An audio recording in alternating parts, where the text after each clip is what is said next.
ಓಂ ಗಂ ಗಣಪತಯೇ ನಮಃ. ಶ್ರೀಮಾತ್ರೇ ನಮಃ. ಶ್ರೀ ಜಗನ್ಮಾತೆಯ ನಿವಾಸವಾದ ಮಣಿದೀಪದ ವರ್ಣನೆಯನ್ನು ತಿಳಿದುಕೊಳ್ಳುವವರ ಜನ್ಮವು ಸಾರ್ಥಕವಾಗುತ್ತದೆ. ಅದರ ಬಗ್ಗೆ ಓದಿದರೂ ಕೇಳಿದರೂ ಅಂತಹ ವ್ಯಕ್ತಿಗಳು ತಾವು ಮಾಡಿರುವ ಪಾಪಕರ್ಮಗಳು ಅನ್ನೋವು ಕಳೆದು ಹೋಗುತ್ತದೆ. ಈ ಮಣಿದೀಪದ ವರ್ಣನೆಯನ್ನು ಪ್ರತಿನಿತ್ಯವೂ ಸಹ ಭಕ್ತಿ ಹಾಗೂ ಶ್ರದ್ಧೆಯಿಂದ ಪಾರಾಯಣ ಮಾಡುವವರಿಗೆ ಸಿರಿ ಸಂಪತ್ತುಗಳು, ಆರೋಗ್ಯ, ಅಷ್ಟೈಶ್ವರ್ಯ, ಭೋಗಭಾಗ್ಯಗಳು ಲಭಿಸುತ್ತವೆ. ಅವರಿಗೆ ಸರ್ವ ಕಾರ್ಯಗಳಲ್ಲಿಯೂ ಸಹ ಗೆಲುವು ಲಭಿಸುತ್ತದೆ. ಮಣಿದೀಪದ ವರ್ಣನೆಯಲ್ಲಿ ಒಟ್ಟು 32 ಶ್ಲೋಕಗಳು ಇವೆ.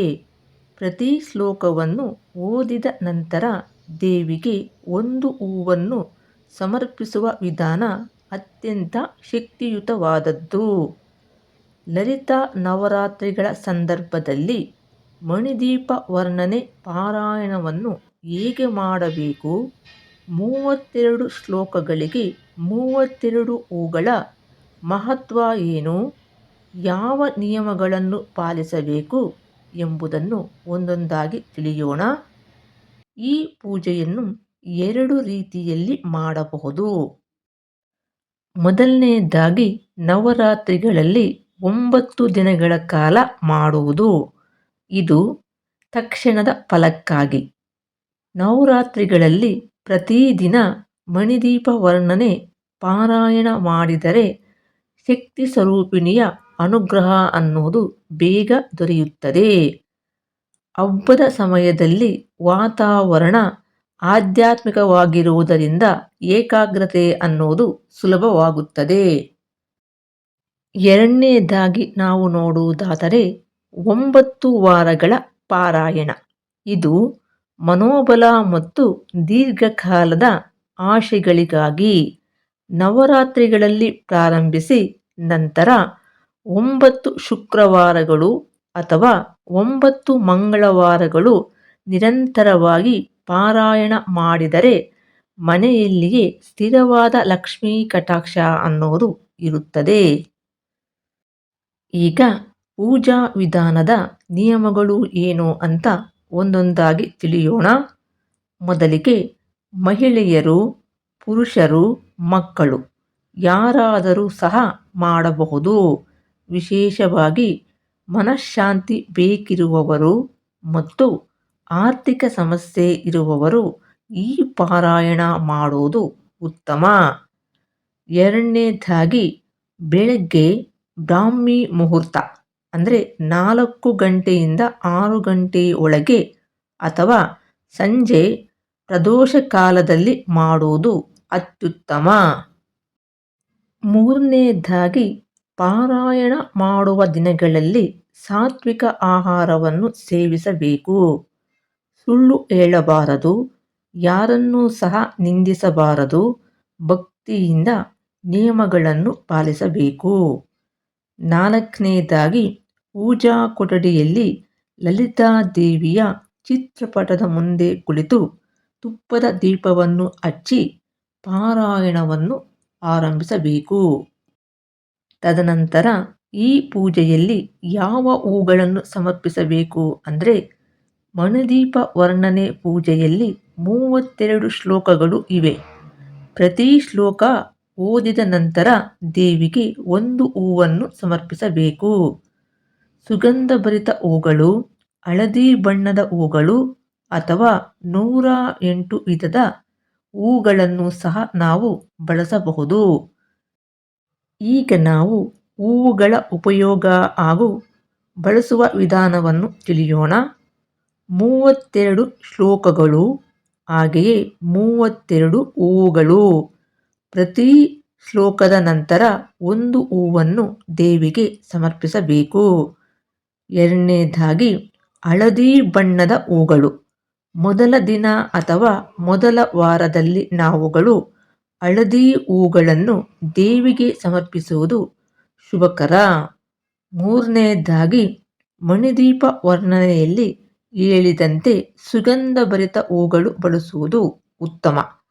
4ನೇದಾಗಿ ಪ್ರತಿಯೊಂದು ಶ್ಲೋಕಕ್ಕೂ ಕೂಡ ಒಂದೊಂದು ಹೂವು ಸಮರ್ಪಿಸುವುದು ಅಥವಾ ಪೂಜೆಯನ್ನು ಹೆಚ್ಚು ವೈಭವದಿಂದ ಮಾಡಲು 108 ಹೂಗಳನ್ನು ನಾವು ಪೂಜೆಯಲ್ಲಿ ಬಳಸಬಹುದು. 5ನೇದಾಗಿ 32 ಶ್ಲೋಕಗಳಿಗೆ 32 ಹೂಗಳು ಅಥವಾ 32 ದೀಪಗಳು ಬಳಸಬಹುದು. 6ನೇದಾಗಿ 32 ವಿಧದ ಹೂಗಳನ್ನು ಬಳಸಬೇಕೇ ಅಥವಾ ಒಂದೇ ವಿಧದ ಹೂ ಬಳಸಬಹುದೇ ಎಂಬುದು ನಿಮ್ಮಯ ಸೌಕರ್ಯಕ್ಕೆ ಅನುಗುಣವಾಗಿರುತ್ತದೆ. ಈಗ ಪೂಜೆಗೆ ಬೇಕಾಗುವ ಸಾಮಗ್ರಿಗಳು ಏನು ಅಂತ ಒಂದೊಂದಾಗಿ ತಿಳಿಯೋಣ. ಅರಿಶಿನ, ಕುಂಕುಮ, ಅಗರಬತ್ತಿ, ಕರ್ಪೂರ, ತಾಂಬೂಲ, ದೀಪಾರಾಧನೆಗೆ ಸಾಮಗ್ರಿಗಳು, ಗಂಧ, ನವರತ್ನಗಳು, ತಾಮ್ರ, ಕಂಚು, ಬೆಳ್ಳಿ, ಬಂಗಾರ ಮುಂತಾದವುಗಳ ಲೋಹಗಳ ಪಾತ್ರೆಗಳು. ಇವು ಪೂಜೆಗೆ ಬೇಕಾಗುವ ಸಾಮಗ್ರಿಗಳು. ಭಕ್ತಿಯಿಂದ ಸುವಾಸನೆಯ ದ್ರವ್ಯಗಳಿಂದ ಮಣಿದೀಪ ನಿವಾಸಿನಿ ದೇವಿಯನ್ನು ಪೂಜಿಸುತ್ತಾರೆ. ಈ ಬ್ರಹ್ಮಾಂಡವನ್ನು ಕ್ಷಣದಲ್ಲೇ ಸೃಷ್ಟಿಸಿ ಲಯ ಮಾಡಬಲ್ಲ 32 ಮಹಾಶಕ್ತಿಗಳ ರಕ್ಷಣೆಯಲ್ಲಿ ವಿಶ್ವ ಅನ್ನೋದು ಇದೆ ಎಂಬ ನಂಬಿಕೆ ಇದೆ. ಇದರಿಂದಾಗಿ ದೇವಿಗೆ 32 ವಿಧದ ಹೂಗಳಿಂದ ಪೂಜೆ ಮಾಡುತ್ತಾರೆ. ನೈವೇದ್ಯವಾಗಿ ಬೆಲ್ಲದ ಪಾನಕ ಅಥವಾ ಪಾಯಸವನ್ನು ಇಡಬೇಕು. ಈಗ ನಾವು ಮಣಿದ್ವೀಪ ಮಹಿಮೆ ಏನು ಅಂತ ಒಂದೊಂದಾಗಿ ತಿಳಿಯೋಣ. ಶ್ರೀಚಕ್ರ ಬಿಂದು ರೂಪಿಣಿ, ಶ್ರೀ ರಾಜರಾಜೇಶ್ವರಿ, ಶ್ರೀ ಮಹಾವಿದ್ಯಾ, ಶ್ರೀ ಮಹಾತ್ರಿಪುರ ಸುಂದರಿ, ಶ್ರೀ ಲಲಿತಾ ಜಗನ್ಮಾತೆಯವರು ವಾಸಿಸುವ ಪವಿತ್ರ ಸ್ಥಳವೇ ಮಣಿದ್ವೀಪ. 2ನೇದಾಗಿ 14 ಲೋಕಗಳಿಗೂ ಮೀರಿದ ದಿವ್ಯ ಲೋಕದಲ್ಲಿ ದೇವಿಯು ವಾಸ ಮಾಡುತ್ತಾಳೆ. 3ನೇದಾಗಿ ದೇವಿಯ ಮನಸ್ಸಿನ ಸಂಕಲ್ಪದಿಂದಲೇ ಈ ವಿಶ್ವ ಸೃಷ್ಟಿಯಾಗಿದೆ ಎಂದು ಪುರಾಣಗಳು ಹೇಳುತ್ತವೆ. 4ನೇದಾಗಿ ಅಮೃತ ಸಮುದ್ರದಿಂದ ಸುತ್ತುವರೆದಿರುವ ಈ ದಿವ್ಯಲೋಕದ ವರ್ಣನೆ ಮಾಡಲು ಮಾನವನಿಗೆ ಸಾಧ್ಯವಿಲ್ಲ. 5ನೇದಾಗಿ ದೇವಿಯು ಚಿಂತಾಮಣಿ ಮಂದಿರದಲ್ಲಿ ವಾಸ ಮಾಡುತ್ತಾಳೆ. 6ನೇದಾಗಿ ದೇವಿ ಭಾಗವತದಲ್ಲಿ ಮಣಿದ್ವೀಪದ ಮಹಿಮೆ ವಿವರಿಸಲಾಗಿದೆ.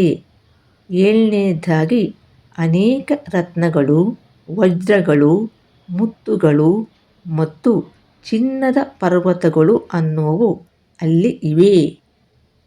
7ನೇದಾಗಿ ಅನೇಕ ಪ್ರಾಕಾರಗಳನ್ನು ದಾಟಿದ ನಂತರ ಮಾತ್ರ ದೇವಿಯ ದರ್ಶನ ಅನ್ನೋದು ಸಿಗುತ್ತದೆ. 8ನೇದಾಗಿ ಜ್ಞಾನ ಮಂಟಪದಲ್ಲಿ ಭಕ್ತರಿಗೆ ದೇವಿಯು ದರ್ಶನವನ್ನು ನೀಡುತ್ತಾಳೆ. 9ನೇದಾಗಿ ಮುಕ್ತಿ ಮಂಟಪದಲ್ಲಿ ದೇವತೆಗಳೊಂದಿಗೆ ಸಂಭಾಷಣೆ ನಡೆಸುತ್ತಾಳೆ. 10ನೇದಾಗಿ ವೈಕುಂಠ ಮತ್ತು ಕೈಲಾಸಕ್ಕಿಂತಲೂ ಅದ್ಭುತವಾದ ಲೋಕವೇ ಮಣಿದ್ವೀಪ. 10ನೇದಾಗಿ ಅಲ್ಲಿರುವ ಸಂಪತ್ತು ಅನ್ನೋದು ಅನಂತ. 12ನೇದಾಗಿ ದೇವಿಯ ಸನ್ನಿಧಿಯಲ್ಲಿ ಇರುವುದೇ ಅತ್ಯಂತ ಮಹಾವರ. ಇದೇ ಮಣಿದ್ವೀಪದ ಮಹತ್ವವಾಗಿದೆ. ಈಗ ಮಣಿದ್ವೀಪದ ಫಲಶ್ರುತಿಯನ್ನು ತಿಳಿಯೋಣ. ಈ ಸ್ತೋತ್ರವನ್ನು ಭಕ್ತಿಯಿಂದ ಪಾರಾಯಣ ಮಾಡಿದವರಿಗೆ ಧನ, ಸಂಪತ್ತು, ವಾಹನ, ಐಶ್ವರ್ಯ ಅನ್ನೋದು ದೊರೆಯುತ್ತದೆ. 2ನೇದಾಗಿ ಭಕ್ತಿ, ಜ್ಞಾನ, ವೈರಾಗ್ಯ, ಆಯುಷ್ಷು, ಆರೋಗ್ಯ ಎಲ್ಲವೂ ಸಹ ಲಭಿಸುವುದು. 3ನೇದಾಗಿ ರಾಹುಕೇತು ದೋಷಗಳು ಶಮನವಾಗುತ್ತದೆ. 4ನೇದಾಗಿ ನಿತ್ಯ ಪಾರಾಯಣ ಮಾಡಿದವರಿಗೆ ಅಂತಿಮವಾಗಿ ಮೋಕ್ಷ ದೊರೆಯುತ್ತದೆ ಎಂದು ಪುರಾಣಗಳು ಹೇಳುತ್ತವೆ. ಪ್ರತಿ ಶ್ಲೋಕ ಓದಿದ ನಂತರ ಮನಸ್ಸಿನಲ್ಲಿ ನಾನಾ ವಿಧ ಪರಿಮಳ ಪತ್ರ ಪುಷ್ಪಾಣಿ ಸಮರ್ಪಯಾಮಿ ಎಂದು ಹೇಳಿ ಒಂದು ಹೂವನ್ನು ದೇವಿಯ ಪಾದಗಳಲ್ಲಿ ಇಡಬೇಕು. ಒಂದು ವೇಳೆ ನಿಮಗೆ ಹೆಚ್ಚು ಹೂಗಳು ಸಿಗದಿದ್ದರೂ ಚಿಂತಿಸಬೇಡಿ, ಭಕ್ತಿ ಅನ್ನೋದು ಮುಖ್ಯ. ಪತ್ರಂ ಪುಷ್ಪಂ ಫಲಂ ತೋಯಂ. ತುಳಸಿ ದಳ ಅಥವಾ ಬಿಲ್ವಪತ್ರೆ ಸಮರ್ಪಿಸಿದರೂ ಕೂಡ ದೇವಿ ಸ್ವೀಕರಿಸುತ್ತಾಳೆ. ಸದ್ಯಕ್ಕೆ ಈ ವಿಡಿಯೋನ ಇಲ್ಲಿಗೆ ಮುಗಿಸಿ ಮತ್ತೊಂದು ವಿಶೇಷವಾದ ಮಾಹಿತಿಯೊಂದಿಗೆ ಇನ್ನೊಂದು ವಿಡಿಯೋದಲ್ಲಿ ಮತ್ತೆ ನೋಡೋಣ. ನಮಸ್ಕಾರ.